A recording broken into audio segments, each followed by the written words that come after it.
nesse local arborizado e fresquinho que gravamos um passeio pelo parque mais visitado de Assis. Nós estamos aqui no Parque Buracão, nessa área de jabuticabeiras. Ao meu lado está o professor Tiago Coxa, professor de Geografia, para a gente falar um pouquinho desse período, né? A gente pode falar que é um período frutífero, professor?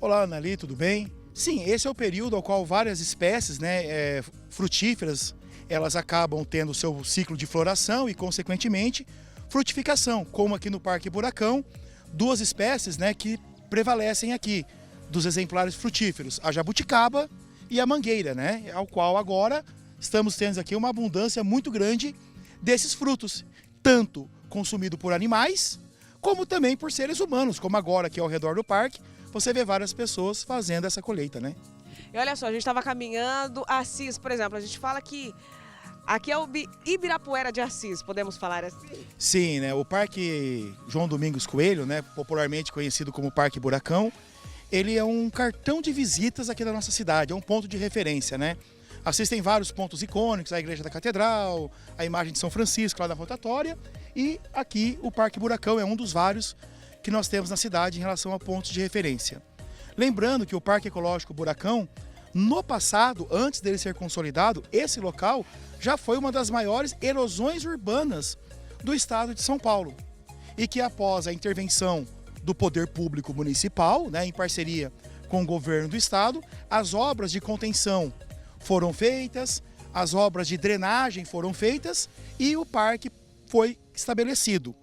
Anos depois ele passou por um novo processo de reformulação e hoje ele constitui aqui um ponto de lazer e entretenimento para as pessoas das mais variadas idades, com as mais variadas finalidades, Prática de piquenique, caminhada, corrida, arborismo, musculação, enfim. Eu falo que não dá para a gente imaginar Assis hoje sem o Parque Buracão, como nós estávamos conversando agora há pouco. Imagina uma tarde de verão aqui em Assis, região ali da Prefeitura, Banco do Brasil, aquele centro totalmente permeabilizado. Você vai lá, afere a temperatura e afere a sensação térmica. No mesmo instante, você sai de lá e vem para cá.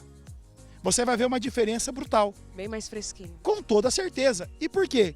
Por conta do papel ecológico, da função ecossistêmica que as árvores desempenham. Jabuticabeira, tem curiosidades para a gente saber? A começar pelo nome.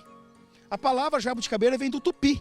A jabuticabeira é uma árvore típica da Mata Atlântica, Local originalmente ocupado por povos indígenas, Povos originários, ao qual jabuticaba significa a fruta que o jabuti come.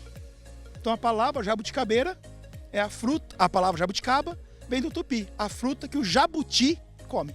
E tem um mês certo, é o único mês do ano, quanto tempo assim ela vai dar fruto? Então, na verdade, Anali, depende, Aqui nós estamos num ambiente, digamos, em que ela segue a sua dinâmica natural. A chuva ajudou? Muito, porque o período dela é agora.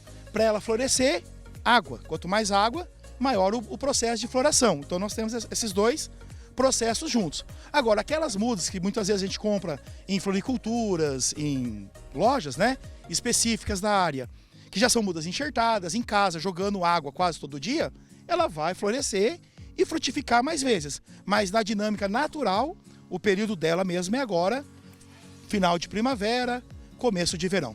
E essa jabuticabeira aqui, por exemplo, professor, quanto tempo assim para ela dar frutos? Quantos anos ela tem, mais ou menos? Nali, vamos lá então. Primeiramente, que uma jabuticabeira em condições naturais como esta, provavelmente essas são mudas nativas, não são mudas enxertadas, foram plantadas, mas não a partir de mudas enxertadas, Estima-se uma média de 15 anos para ela atingir a maturidade de frutificação, Ela pode aqui chegar até 15 metros de altura.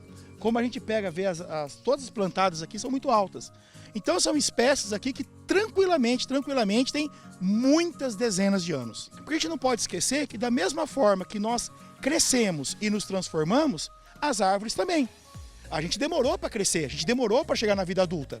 Uma árvore também. Então uma ação que é feita hoje, muitas vezes as repercussões vão ocorrer daqui a alguns anos. A gente percebe esse tanto de jabuticaba no chão. Faz bem para o solo? Por exemplo, pode ficar aqui. É fundamental. Por quê?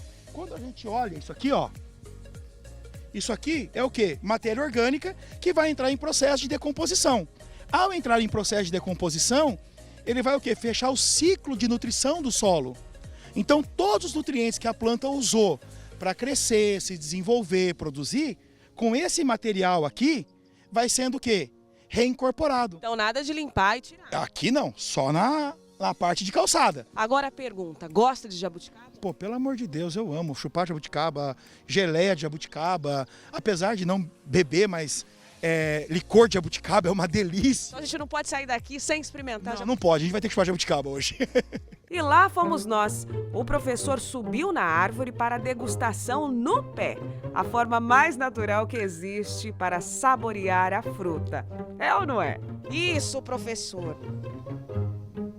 Do pé. Pode pegar? Olha. Boa, hein? Fazia tempo, 42 anos, voltar a subir em árvore. Quero uma. Duas por falta de uma. Aqui. Gente, vocês estão em casa, vem aqui no buracão, cara. Tá uma delícia. Só cuidado na hora de subir em árvore. Isso aqui é liso pra caramba, viu? E aqui é a altura máxima que eu vou, viu? E uma ajuda muito bem-vinda do bombeiro Fernando Ribeiro. Manga! É o que mais tem por aqui também, né? O senhor ainda falou assim, qual que é o melhor tipo de manga? Aquela que a gente apanha no pé, de preferência aquela que a gente não pagou, né?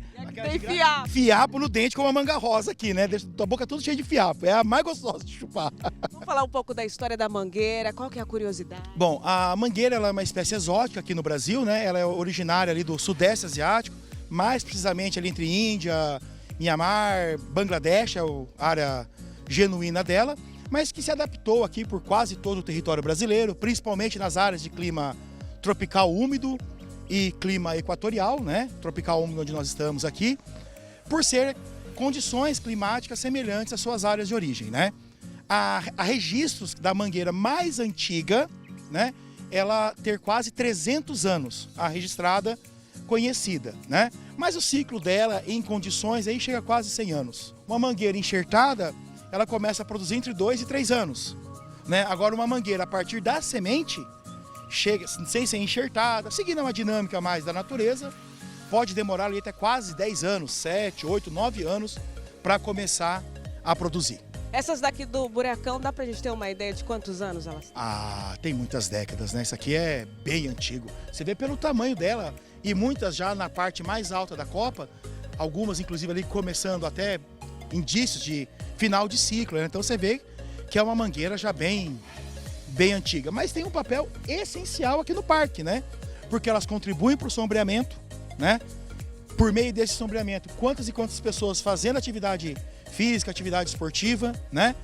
Como a gente estava aqui vendo, um pouquinho antes da gente chegar, pessoas colhendo manga.